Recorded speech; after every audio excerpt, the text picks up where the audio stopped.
tried to pull every lever that he's got, and none of them have worked. Hello everyone and welcome to the Eddie and Jimmy podcast. Make sure you find us on YouTube and Instagram, of course. Just search Eddie and Jimmy. It's that simple. Got to thank Fiji Airways and Hyundai. Hyundai, you can do big things in the new Alexio. Visit your local Hyundai dealer today. And Fiji Airways, visit FijiAirways.com to book your flight to Fiji and beyond. Fiji Airways, where happiness takes flight. Well, Eddie is still part of the Rat Pack. He is still cruising around the Mediterranean somewhere, which means we have the privilege of getting Sam Docherty back again by popular demand. G'day, Sam. Hello, Jim. Good to be back again. Eddie's the original Rat Pack. I know we talk about, Swanee and Dale Thomas and Didak and that crew at Collingwood, but I think Eddie might be the OG Rat Pack. What's the guy for Master? From The Hangover. I don't know. He is with Mike Tyson on a boat in the Mediterranean. Now, if you grabbed your bingo card and lined up people, would you have Mike Tyson? I wouldn't put him with Eddie. James Packer. But he doesn't. He just doesn't surprise me that he ends up in these places at all. So no, I'm glad he's still away because I get to sit in the seat again at least. We need a proof of life on Eddie, of course. Can someone send through a photo on a podcast? But we wish him all the best. He is guts up in the Mediterranean, of course. Hey, let's take a look at round 18 while us heroes here battled out the cold, freezing conditions in Melbourne town. Some good footy across the weekend. Some big wins. Freo, the Giants, Collingwood, St Kilda and Hawthorn. Where would you like to start, Doc?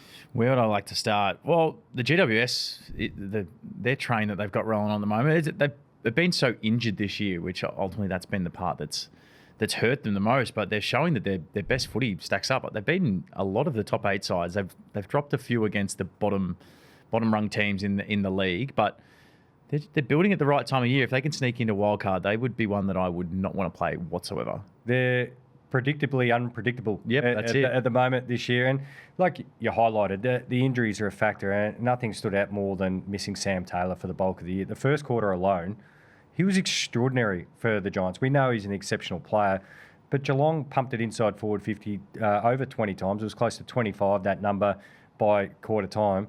And the big octopus there, he just reeled everything in left and right and marked it, and he was going slow down. And then because they were without Whitfield, the play became Geelong kicked it inside 50, Sam Taylor mark it, Lockie Ash would loop around, they'd find one, then they'd turn the footy over, and they'd just rinse and repeat. Yeah, and ultimately their midfield is doing a really good job in terms of helping with that. They're defending really well as a team now, which haven't been able to do that for a large part of the year. Their ground ball number is huge, so that's part of. There are just overwhelming teams at the moment, and as they're getting more of their talent back in the team, it's probably a tick to Kingsley in a sense, is that their game plan has stacked up. It's just a matter of having the cattle out there. Their injury list has been as long as anyone's in the comp, and that's probably caused their inconsistency. But dangerous side at the moment, especially off their last couple of weeks. I wrote them. I was on radio at the time. I wrote them off halfway through the third quarter, thinking this one was done and dusted. But last quarter, wave of momentum and offensive footy, it was pretty amazing to watch. Is Adam Kingsley, I don't know how we can give him a bit of a catch name, but he's a bit of a whisperer now. When you think about players who came with some big question marks on them to the footy club, the GWS Giants, it's difficult for them, as we know, to attract boom free agents. But they've picked around the edges, and you have a look at since they've come under his care, if you will, as the senior coach, they've had pretty exceptional years as far as you go back to Jesse Hogan, Coleman medal, of course, with the injuries. Laverty looks super. Even when he missed a couple of games, the Giants felt his loss.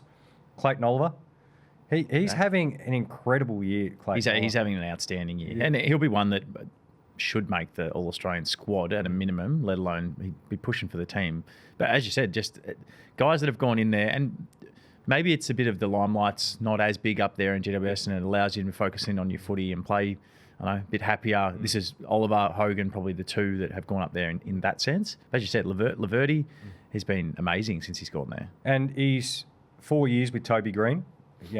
Went from, I think a lot of people respect him, but a much-loved player around the competition. Hey, we'd love to have Toby Green in our team. All-Australian captain under Adam Kingsley. I know he hasn't won a premiership and people go, well, he's done nothing. I'm just pointing to the fact that his ability to build relationships with players who have probably had some questions raised about their football, whether it be injury or their consistency. And he seems to draw very good football. Jake Stringer is another one.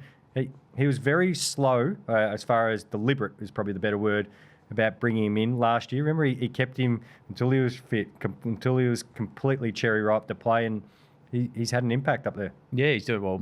Stringer's doing a great job up there, but Kingsley's doing a great job with the list. And this is the hard thing. A club will never come out and say that injuries are the reason for our downfall, because some clubs are still able to perform when they do have injuries, but they're one that's been significantly hampered this year in terms of their injury list. So getting healthy at the right time, though, with the wild card, they're still alive. And then they're one of those teams that if they go in there, they've shown they've beaten a lot of the teams up the top. So a little bit of a watch on at the moment. If they can sneak in, could do some damage. Injury to Phoenix Gothard, but their opponents, the Geelong Footy Club, bit of carnage for them. They had a night pretty similar to the Western Bulldogs did when they went down and played Geelong. Jeremy Cameron, of course, looks like he'll be out for a considerable amount of time. Tanner Bruin as well. You throw in Henry. The Cats, they're going south when they needed to be going north. Yeah, they are. And there's the whole rhetoric around Jeremy Cameron and his arm. It's been for the last month, whether they can perform in finals off the back of if he's 100%. Now he's not there. So that chess piece is completely off the table now. So it's going to be an interesting watch. Some of their defense has been quite alarming, and I watched you talk about it actually not last night. But it's what Geelong have built their brand off has been that the midfield that can play on the outside. I mean, you're talking about Bailey Smith and Max Holmes, but they defend really, really well. They've been defensively amazing across a number of seasons. When they play down at GMHBA, they just lock teams in, play a forward half game. The last month there's just a few cracks appearing in the way they're going about it. And I listened to Chris Scott talk about their team, and he said that he's not alarmed just yet. Just yet is that he said he'd be honest if he saw some real sort of alarming issues within the group. He doesn't think that at the moment, but there's a huge watch on. They're in free fall at the moment. They were a month ago or 6 weeks ago. They were a top 2 team premiership credentials, and now they're slipping to wildcard spot, which is a fascinating conversation, seeing as where they were a month ago. Let's go to the Hawks. Pretty tough and gritty win against Carlton Football Club. It was hailing. I don't think there's any stress there with Carlton, but I think it showed Hawthorn can play the gritty game, and they still tried to keep tempo on it. They still tried to use a bit of forward handball in that link play, but a really professional win in tough conditions. Yeah, professional is probably the right term, and worked this game, so watched it really in depth. Hawthorn just amazing at adapting to whatever happened in the game. They adapted first in terms of when it was pouring down rain, and obviously when you go into these games, AFL players are so well trained in their own system, and there's always that natural sort of progression to try and go to that straight away. Hawthorn were able really quickly to realise what the conditions were and shift their game, whether that's great coaching by Sam Mitchell or it's great coaching during the week or the players' smarts on game day. They just were better at it. They were able to play a more north-south game. They didn't go out wide very often. They outnumbered really well. They beat Carlton in the contest, which is a feat in itself. And then when it stopped raining, so there's a point in the third quarter where the rain just stopped and the ground started to dry out a little bit. They were able to adjust the other way, where they started to be able to put some tempo on the game. They were able to use their hands around the contest. So ultimately, professional is the right term for them. They were just able to play the conditions that were there, and Carlton left a bit willing in the end. St Kilda, I've been incredibly bullish on the Saints all year. Look, Port Adelaide were very brave against them with their injuries, and they did enough. They shopped early to avoid the rush in that game. The Saints sets up a real tasty matchup down the highway this Thursday. St Kilda taking on Geelong at GMHBA Stadium. The run home sets up well. Potentially Max King, can they get him back for a game or two? But got good players in good form. Yeah, they are, and they're one of the enigma teams for me. I've been. You're a bit. Oh, every time I think that they're going really well, they seem to just put in a performance that I'm like, oh, that's very questionable. I didn't see that one coming. And then when I start to go, well, they played some poor footy over the week, then they'll put in something. You're like, wow, that's in the top. That's sort of top 4 footy. So. Interesting side, played well enough, as you said. I really like Port Adelaide as a team. I think they defend really well. I think they're built with the right stuff. So they're never an easy one to get across the line with, which their percentage says. I think it's sitting at around 100, and they're bottom 4 team, which you haven't seen that very often. But Yeah, Saints doing enough. I think their footy stacks up, and I think it'll be challenging in the back end of the year. I expect them to make the 8, and let alone the 10. So Max King, he's the big one for me. If they can get him back, I think we've all forgotten how good Max King is with all of his injuries and his inability to get out there, especially this year. He's a huge piece for them in terms of playing in September and winning in September. They've also got a few injuries at the moment in terms of Tom DeConning's out, Jack Sinclair's out. So it's a watch, but I actually think that they're playing good enough footy to compete this year. Purple Haze, Wharfie time, or Flagmantle. They were goalless at halftime, and they just rattled off 100 points against the second place side. I think we continue to sing their praises. That they look unstoppable at the moment, and I guess we touched on this last week, Doc, is just how they managed their way in to have the likes of Hayden Young fit and firing, to have Alex Pearce really fresh and going because he's so important to them. How to have Josh Tracy fresh and firing, and of course, he was dominant the other night, but it'll be how they manage their way in from here, which will tell a lot in the finals. Yeah, there's two parts of it really. There's the management in the back end of the year. You don't want to flirt with form. You don't want to tell the team you're taking a gear off, because then that leading into the finals when you want to be flying, that's a big part of it. So it's going to be an interesting watch how they do that. They travel a lot, so how to manage that, and it'll be a watch through selection in the back end of the year. What happens there? The other one for me is, I think Sydney showed the blueprint of what you need to do against Freo. And they've just lost to the Giants in that fashion as well, in terms of the ground ball number and the contested possession, being able to play the ball in your half and keep it there. The Swans did a really good job of that in the first half. The alarming thing for the competition is you have to play that for 4 quarters straight to beat Freo. And they showed you, if they get their game on top, I think they won the contested possession count by plus 25 in the second half or something along those lines. And they showed you how dangerous they can be when they get that facet of the game going. So I think it's from both sides. I didn't lose too much confidence from Sydney in terms of where they're at and where they're going in the back end of the year. I gained a lot of confidence in Freo more so. I already had enough in them, but a team is going to have to play extremely well at a high level for them to be able to beat Freo, which can you sustain that? And in a big final, there's not many teams that are probably going to be able to do that. Play well and then hope they're a little bit off, because I think what jumps out is their maturity, but their ability to play in different phases, different tempos and different styles, which we've touched on this. Forward handball they can do. We've seen them do that. Play kick mark possession game. We definitely know they can do that. They can play aggressive. They can play the stoppage clearance game. They can play the brutal game, and they can play the game on the outside with skill and speed. So they're not wanting for anything the Fremantle Football Club. North Melbourne. Now, I sort of, over the weekend, seen 2 different camps as far as the result. And not taking anything away from Collingwood. They own the big moments really well, which probably leads to the 2 different camps discussion. There's people who would say it was really brave. They'll be fantastic. The experience of playing a Friday night, right up until the last, took the game deep, right till the final siren. And there's other people who go, well, they should just be winning those games now. Like, we're sick of the, call it the build and where they're going. Where do you sit? I have my thoughts, but interested to hear what you think. Yeah, I'm probably in the camp that it's going to be good for them long term. And we've had this discussion a little bit around North's improvement this year. They haven't taken as big a step as many would have hoped, but they've taken a pretty significant step. And I think that's part of this, and being able to play on a Friday night, play as well as they did. They let it slip at the end, which is disappointing for this year. But I think in the longer term aspect of this, I think they're set up in a better position than they were for previous years. They've found ways to win. They've won some games late. They've beaten teams below them. They're definitely off the bottom of the ladder. I think there's a thirst for them, and it's historic. It's off the back of they've been bad for so long that everyone's just like, well, they need to do it now. Well, ultimately they're building towards that, and I think they're going to be better next year from this year. And there's also a level of you've got to learn to win. This is a real thing, and I've been at a footy club that was a real part of our journey. There's a way to win games of football, and when you haven't won for a long period of time, that the wanton desire can actually be, it can work against you, because you end up trying too hard. You lose the structures and everything you're supposed to do. So they're learning their way through that at the moment. I think they'll be better placed next year. I don't think they're going to challenge this year off the basis of who they've beaten, their inability to beat anyone higher.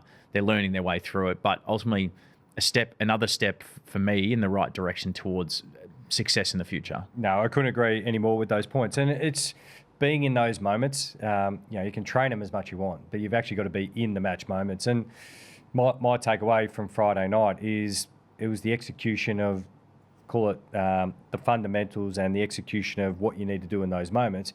Just escaped them in the last 5-10 minutes in particular. There's some goal kicking, there's some missed handballs, there's the decision from a kick out. Like, why are you trying to play rapidly and then overlap to the boundary line in that moment, because you run yourself into trouble? So you wouldn't have trained it, because their whole entire history is like, we've got to train this, which would be the core area of the game, from contest, from clearance, then defensive structure. You just wouldn't have had that many flying hours of last 5 minutes of game execution. What are we doing from a kick out when we're 5 points down, 5 points up? There's only so many hours in the week. And remember where they've come from. Again, people go, in that camp of, no, you've got to win. Oh, you're just excusing it. It's still a loss. Grant that. But as we said, the previous 5 years, they were never in that situation for the last 2 minutes to be, all right, how do we execute our way through?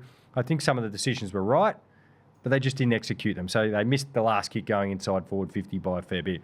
A handball overlapping, missed by a considerable amount, them wanting to try and do the right thing. So I think there was a lot of positives, but I'm probably in a similar camp to you that hopefully they are better from the experience. Yeah, and that scenario training, that's a huge part of footy these days, and some teams do it way better than others. And there's small intangible things around when you're down, tackle but not tackle and let go. Collingwood are experts in this area and have been. I know they haven't won as many of their records, not as good as what it was 2 or 3 years ago in close games. But as you said, it's about building the blocks to get in games first. Then your scenario training comes off the back of being in a lot of games. So that will be, that's, if you're Clarko, you've got a list of things you need to work on the preseason. Building scenario training into their preseason training and going to that to death and educating that's going to be a huge part, because as you said, they're in games now. So they're actually consistently in games late. So now they need to be able to learn how to do that, to take that next step about being a bottom sort of 6 or 7 team to making it into the finals. Let's talk about the Gold Coast Suns. They walloped the Cats in opening round. Then they put up another really strong performance, and they're premiership favourites, as far as the corporate bookmakers go. But that's where people thought, well, hang on, the Gold Coast Suns, this is their year. And they have caught the snake and gone all the way down on the board. They haven't got it on the ladders at all. They could potentially miss finals. Well, the way they're playing, Damien Hardwick pretty much said their season is written off. Let's talk about the Gold Coast Suns as far as, I want to highlight Damien Hardwick as far as I not feel for him, but it'd be curious to get inside his mind right now. So he's sitting there Monday. He's probably doing his own review. He's in his office there at the Gold Coast, looking out the window. He could probably see Wet and Wild and all the theme parks. But I'd love to know, because he's such an experienced coach, a very successful coach, triple premiership coach. I'd love a penny for his thoughts. How do I go down and address them this week? Because the reason I raise that is he's challenged them. Hey, not enough defensive pressure, tackling pressure. Remember going back about 6 or 7 weeks. He's spoken about Darwin makes him feel flat, which quite rightly does. Teams battle once they come off the back of Darwin. He's had a crack at the media. I can pull out edits of all of you guys not defending. Then he said, well, we're going down the youth path. Now it's clear frustration as, well, the season's written off. It's like, what other card would he pull this week? And I'd love to know where he's head at and how do I go down, coach's office down to Monday, because it's going to be a really important meeting. Like, what lever does he pull? Well, that's the hard bit. Is he looks. We don't know internally, but it looks like he's tried to pull every lever that he's got, and none of them have worked. And that's part of the issue with the Suns at the moment. Is I listened to his press conferences around the midfield. It's like they've gone from a top 4 midfield to really underperforming midfield. And that's been a large part of what's hurt them across the year. And we've spoken about these numbers a lot, but their clearance and contested possession numbers across the year have been really bad or really inconsistent which has hurt their territory game. What they've survived off is transition. So they've just been a highly talented group that have been able to move the ball from one end to the other to win games of football.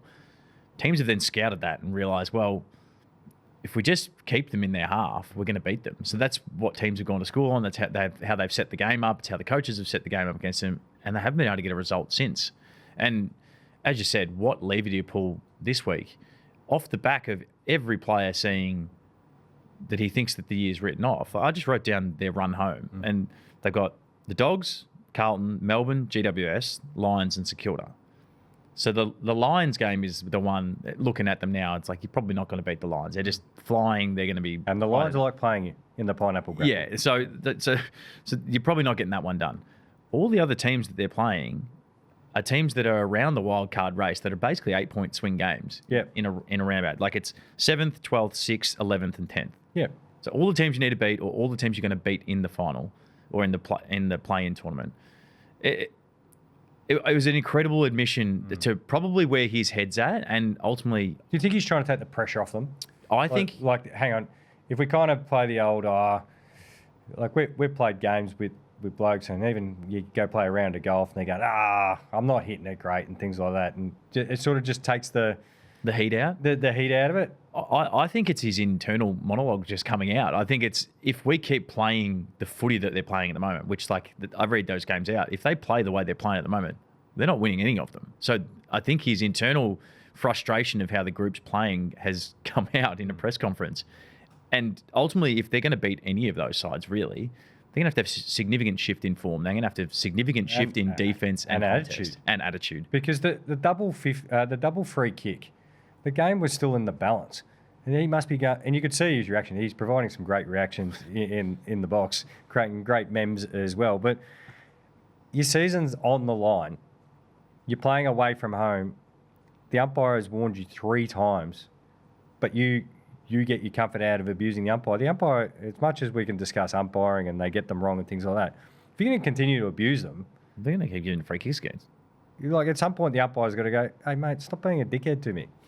Like that's as simple as it is. And you like to have that, I guess, lack of awareness. Like a discipline, which in a roundabout way, if you're going to go off their year, that's been... And they're giving away silly free kicks and things like that. He must be sitting on the box go, how are we supposed to do anything if you blokes just want to do your own thing? Yeah. They're an interesting case study across the year and off the... I don't know, the promise and expectation, and sometimes expectations can be a really bad thing, and until you learn how to handle them. But to go and start as well as they did for the start of the year, then get the expectation of premiership favourites, then all the players probably start reading into that.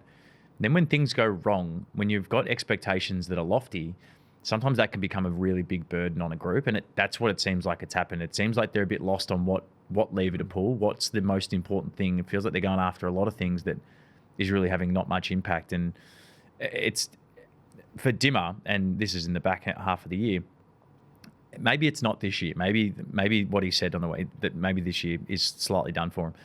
But there's a bigger, longer term, that this group is built to succeed in the next few years. It's not just Well, this that's year. one of the reasons why they went and got him. They thought they were ready to go, and let's bring in the premiership coach. The 80% of the premiership list this year? Remember, it was called the Italian job. The Gold Coast and their representatives flew over to Italy and got him off the beach of the Amalfi Coast and said, come coach us to a premiership. So, well, it's a long way off that at the moment. But as you said, they've got, this is the bit, and they've got so much talent up there, which is why everyone's looking and being like, this group should be a lot better than what they are at the moment. They should be playing better football they are at the moment. But then you watch them play, and it's all the little things that you watch. It's not whether each player's got talent, it's whether they're playing cohesively together, it's whether they're buying into defence, whether they've got their dial on offence mode or defence mode. All of these things seem to be going in the wrong direction.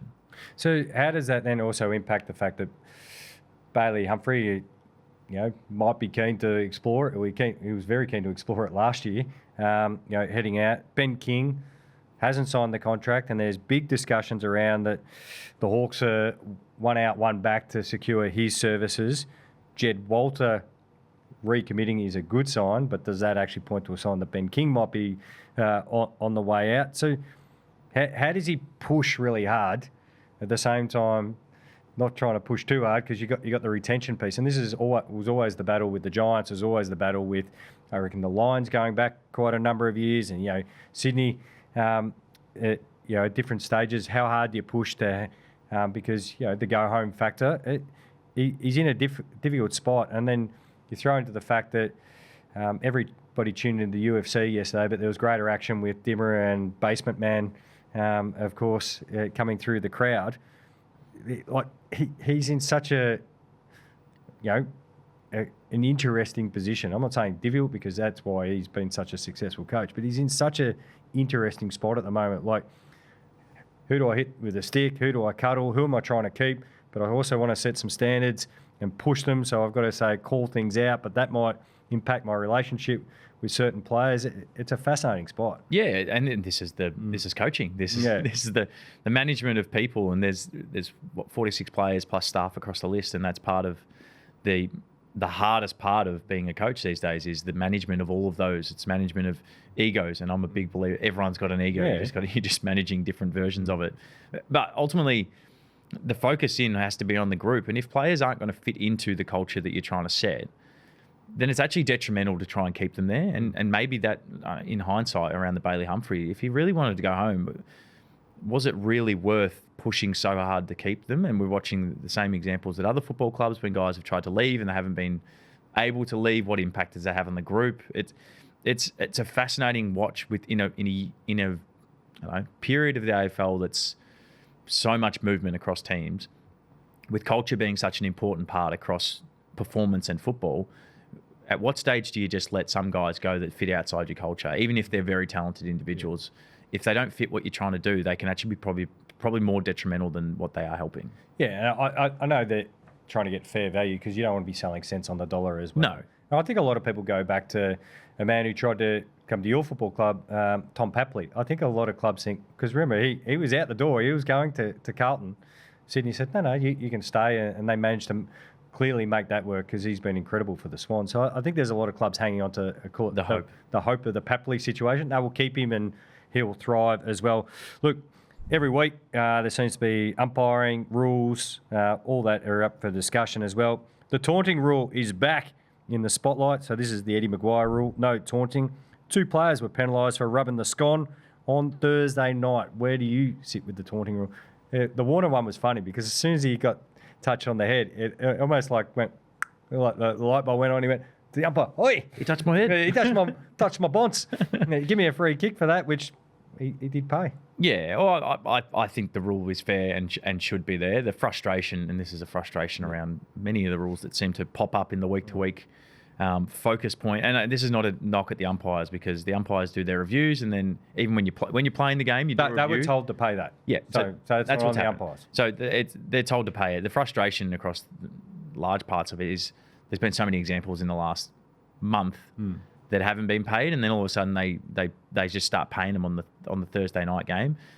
But ultimately, the rule is there for a good reason in terms of taunting, and it's more aimed at lower levels so that's not happening at junior footy or grassroots level. I think the free kick's warranted, but ultimately just be consistent with the rule and consistent when it's paid because it can influence games of footy. They got one wrong the other night, and that's okay. Well, Eddie Maguire would say that's not okay at all. Carlton Hawthorn very early in the game. The arms are going up. Play, which we're probably hearing the play and thinking, well, the on bit's going to be right next after that because not too many times the umpires yell at you just to play and throw their arms up, which then resulted in a 50-metre penalty and a goal gifted to Jack Ginnivan, who's Chera on the mark, I'm pretty sure. Could we have just blown the whistle and gone, oops, sorry, reset? Mistake, yeah. Yeah, reset? Yeah. I'd love to see that. I doubt that would happen in footy and just reset the moment and say, hey, we got that one wrong. But we don't want to impact the game significantly. The frustration around is I think clubs and players have been told that if you fake the handball, it's play on. So that's the bit where everyone else around it kind of went like, that's supposed to be play on. So, I'm not here to kick the umpires when they make a mistake. Matty Stevick's one of the best umpires in the league and has been for a very, very long time. So, but another one can have significant impact on the game. That's an early goal in a pouring wet at that stage. Where they're hard to get, yeah. Where they were really hard to get. So, mistake there, and costly for the Blues, but I don't think Matty Stevic's making too many errors, so I'm not going to jump on his throat. The next one regarding rules, and I feel like this is a weekly discussion, but when someone like Matthew Richardson, who's kicked 800 goals, has called for the AFL to fix the stand rule nonsense, I'm a bit with him. My one is, why is the AFL why is the umpires choosing who stands the mark? Yeah. So we even had it in the North Melbourne game where I think it was Comben and McKercher. Comben's wanting to go back with his direct opponent, and McKercher's like trying to fall back. If you don't want to man the mark, we're actually giving up a fair bit of territory in particular parts on the ground. But if you're there in the contest and you and I are contesting, yeah, fair enough, stand. But if the game's rapid, as long as you don't encroach on the protected zone, shouldn't you have the choice? We highlighted one, it was at the Adelaide Oval, and there was 4 players who were all within the distance of you and I. Now, the umpire's picking who's standing, but then you've also got players running around. You've got crowd noise. Hang on, were you talking to me? Are you talking to him? Like, it can get incredibly confusing, and it just makes everyone's life more difficult. Yeah. If I go back to why the stand rule was brought in, I think the stand rule has been successful in what its aim was to begin with. Yeah. So its aim to begin with was free to fly stop play. to stop people manning the mark on the 45. So trying to open up the corridor, and ultimately I actually think that it's done the right thing. If you look at the way the game is played this year, the game has never been more open, more transition, more free flowing. We've got less stoppages. We've got a higher scoring. Pressure ratings have gone down. Pressure's gone down. Tackling's gone down. So from why it was brought in, I think it's done its job. We're just at year 4 or 3 or 4 when it's been brought in, that now the technicalities of the rule have just gone too far. They're in the quest to try and make it easier for the umpire to know when it's a free kick versus not. They've lost the essence of what it was brought in. Like last year, was it really that bad when players would half man the mark and then dropping back? I didn't think it was, but the rule was brought in to try and make them stand there. We're seeing so many examples of it this year that as a fan, you're just scratching your head, being like, how is that supposed to be a 50-metre penalty? And the players also playing out there in front of, at times, 90,000 people. You can't hear the umpire. You can't even hear your teammate 2 metres away, let alone an umpire. I think it's gone too far. I think a version of it that's relaxed in terms of who stands the mark specifically. If there's people within the area, someone has to stand the mark. If there's no one in the area, no one has to stand the mark. There's some pretty logical little shifts of the rule that could take, but that's a big question around a lot of the umpiring at the moment. There's in my opinion, needs to be a review from like an internal review from a football point of view, an internal review into the umpiring, into what they're being taught and the rules that they're implementing. It's hard for them. Yeah, it'd be interesting to hear from some senior umpires like the Matt Stevics of the world and ask them, how do you find umpiring this rule? Like, what's the most difficult thing for you with this rule? Especially someone that's so say he's been one that's umpired 400 games of footy over that. So he's been through the whole progression of starting umpire, probably at a bit more, I don't know, umpire feel of the game type. And now he's into full technicality mode of cues and tiny little, if you dive on the ball, it's on the ball. If you have one arm to stick out, it's holding the ball. If you instigate the height. It's now so far down that path. It'd be fascinating to hear what he had to say. Because I saw a fascinating one around the stand rule. It was in the Giants Geelong game, and the Giants whipped the ball out of the back line and it transition to play. Giants player wins the footy, and he was on the halfback flank. So they were both petrified. Shannon Neal was the other one. I remember they were both petrified to give away a 50. They both stood, but they actually blocked it off beautifully. So there was one on the mark, and there was big Shannon Neal standing from you and I away, completely just blocking the corner. I'm not moving. I'm not moving. My hands are up. It was like he got told freeze. But it actually was beautifully done because they were able to block the corridor, and that happened a few times now. Like everyone just stopped. It's even like there was one in the Carlton game. Jagger Smith came and was manning the mark. He was facing the wrong way. Yeah. He was like he was about a metre to the left hand side. Looks hilarious. Standing, watching the middle of the ground with both his hands in the air, going, I don't know what I'm supposed to do. Yeah, playing dead fish. No, I'd love to hear from an umpire and say what is difficult. And again, we touched on this last week. Again, the more I watch the World Cup with RefCam, if we can want it. Yeah, if we can just get that onto umpires, and you can do it doesn't have to be an AFL like sanctioned game as far as they're all AFL sanctioned games. It doesn't have to be a round one game, but do it in Origin, do it in a pre-season game.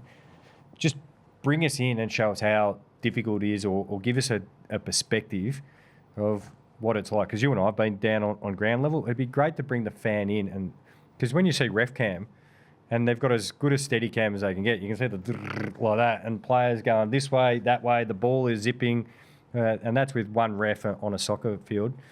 Be interesting to see an AFL game with ref cam, and just put it up on the AFL website. It'd be great. And if there's one thing that I've learned across this year is the game gets pretty easy when you're sitting up in the stands with a hot dog in your hand. Oh, there's heaps of space.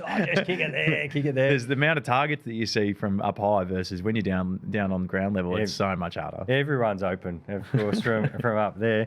Time for our Rub It In segment, our chance to say, I told you so, or brag about a victory thanks to Ice Gel from the makers of DP. Feel at work, always read the label and follow the directions for use. Sam, what are you rubbing in? I'm rubbing in Charlie Curnow in big games. And this is, it's more centered around the narrative and hate that Charlie gets across the year. He's getting paid too much money. He's not the key forward up there. He's not performing as well as he should be. He's a role player now. I just think that we've gone way too early on him. He's adjusting to a new side. He's playing a role, playing unselfish. He's still performing at a high level. He's impacting Sydney's winning. And then in the end, off of all of this year, then he gets his lick of an ice cream in a big game of footy. He's been playing well, but probably just hasn't been in the goal scoring opportunities. Now he gets his opportunity, shows everyone what he's made of, and has a good game. So it's my rub it in, and well done to him. I love watching him go about it because obviously an expert teammate of mine, definitely. But the bit I love watching him is just his unselfish attitude and his ability to make his teammates better. I think he's doing that. He's done that across the whole year, and then he has a game that he plays really well. 50 goals is hard to come by, no matter who they are. That's what I reckon about 10 players a year get past 50 goals. There's not many. Not many. So if you take out the name and someone said, here's a forward, you can put on your whiteboard with 50 goals. You go, yeah, I'll take that. I'll take that. Thank you. Mine, again, sorry to go back to umpiring and the AFL. I still would love someone to come out and tell me when it all changed, because no one told me, but maybe this is my fault. Why are we continuing to pay free kicks against players for pressuring the kicker of the football? You're talking the downfield if you just hit them slightly too hard after they've... Yeah, if you bump them. I saw a couple over the weekend. There was one in the Brisbane Lions-Essendon game as well. Ashcroft was still in the act of kicking. You're allowed to pressure the kicker. Like, how are you supposed to impact the ball? There was another one that happened at Marvel Stadium. It wasn't high. It was kept going back, and even the players are going, hang on, I didn't get him high. I'm allowed to tackle while they're kicking the football. Can we call the rule excessive force? Because it feels like that's the one that gets paid if you pressure and you don't really hit them. But is excessive force a free kick? No, that's what I'm saying. No, that's my point. I want to know. That's the difference between a free kick for this realm. And I'll play devil's advocate to my own question, is they're in a vulnerable position. But I get it. If you hit them late, free kick. And the late ones you can see are late. If you get them high, that's a high free kick. It's already in there. But why are we paying free kicks down the ground or to the best position where the ball goes for a fair and legal bump or a fair and legal tackle? I'm not sure. I don't have the answer. No, give me the answer. It's been a frustration of mine throughout the year, and at the same. There was half a dozen over the weekend. Maybe I've been there the whole year. Yeah, and maybe because it's like, someone says go find a red car, or you start looking for his red cars. I might be in that space. You're in the red car. Yeah, I'm in red car space, but the game is quick and it's rapid, and you've got to be able to apply pressure, because we always say, hey, put enough pressure on the kick to give your backs a chance. Absolutely, it's a massive part of the game. In what we were just speaking about before, about pressure's gone down, tackling numbers have gone down, the game is more open, so pressure becomes really. If you can put pressure on, it becomes really, really important. And if you can impact disposal, cause an intercept, the game's built off turnover scoring. So it's a huge part of the game, but we're giving free kicks away for things that aren't free kicks. So what's the new free kick rule? Excessive force. Yeah, so that's all I'm asking. Just a simple question. AFL big-time listeners here on the Eddie and Jimmy podcast. I'm sure they sit down and listen to this. They do. They'll contact Eddie, of course. Let Eddie know and he can pass it on. Time for my medal, the Bartel Medal. We give away some votes. I give plenty, but I think I get pretty close towards the end of the year. Jamal's a big listener, and we always love his votes coming in. He's given one vote to Bailey Smith. He's given 2 votes to Clayton Oliver, who we've highlighted has been brilliant this year, and Bradley Hill, who's just averaging a lazy 40 over the last 3 weeks. Which game do you reckon Jamal watched on the weekend? He definitely watched the Giants and the Cats game there. Look, I've got a stack there, but some ones I'll pull out as well. Murphy and Harley Reid were very good for both of their sides. Josh Dacos was really, really good for the Pies. Brad Hill, as we mentioned. Harry Himmelberg, I thought, played his best game for the Giants. I know he's got that memorable game there at Norwood where he took a hanger down one end and then this match-saving mark. The Bont, Ned Richards, Max Gawn, it was fantastic. Tim Taranto, I think, is doing just a power of work for the Richmond Footy Club. And Lockie Neal, he's just going to keep ticking votes again. But my 3 voters, how much fun would it be to play footy with Josh Tracy? Oh, I love the way he goes about it. So every part of his game, it just defensively, offensively, in the work rate, just kicking. He'd be one of your favourite teammates. Yeah. Van Rooyen, first Melbourne player to go back-to-back 5-goal hauls since Jesse Hogan. 8 years since that's happened for these. Your man, Chuck Curnow.